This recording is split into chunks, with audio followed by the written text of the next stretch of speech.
This is Gaming Through the Ages, and today we are taking a look at Lord of the Sword for the Sega Master System.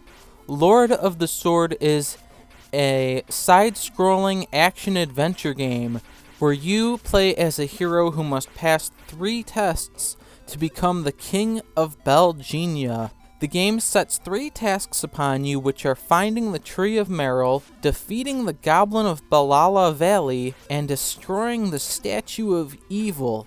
The first thing to note about Lord of the Sword is that it looks quite good for an 8-bit game, in large part due to how rather big the sprites are. It also helps that several of the backgrounds can be very colorful and pleasing to the eyes.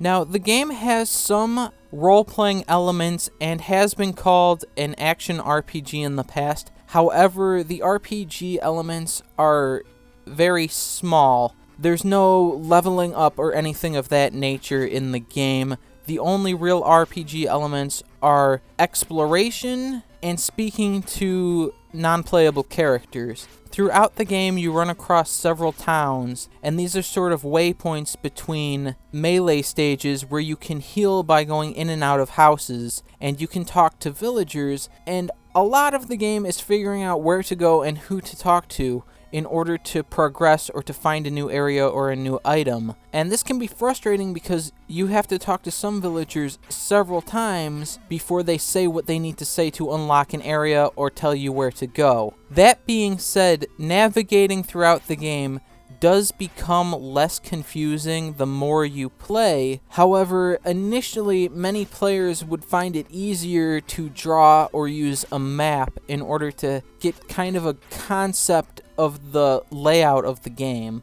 As for the gameplay itself, you have both a sword and a bow attack, and as with many Sega Master System games, the up button is also the jump button, which can be somewhat frustrating, but isn't too much of an issue in Lord of the Sword. However, the nature of the game is a little bit misleading because initially you might think going into this that you want to attack quickly and rush through areas and fight enemies, but the best way to play Lord of the Sword is to be sort of meticulous and slow in your approach and your fighting style, or else you can die rather quickly because this game only has 10 lives and no continues, which seems really unforgiving because this game can seem very large in scope. However, once you have the game sort of figured out and practice it a few times, it is a game that's very possible to complete in one sitting of 2 or 3 hours. That being said, you will probably have to play through sections of the game several times over before you get to that point. And for some that can be very daunting, especially if they don't enjoy the gameplay.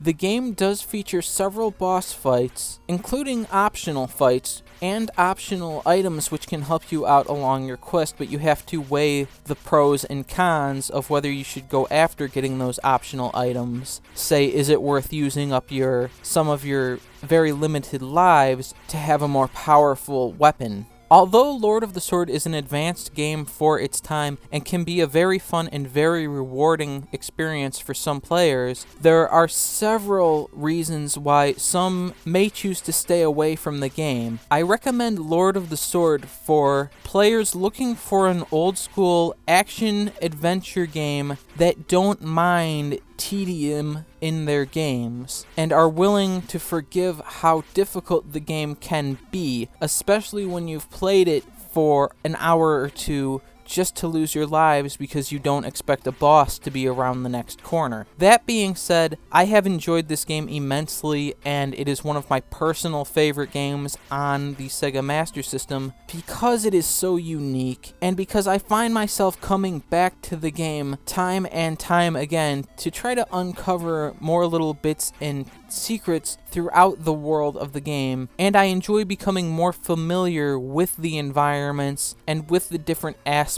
of the adventure.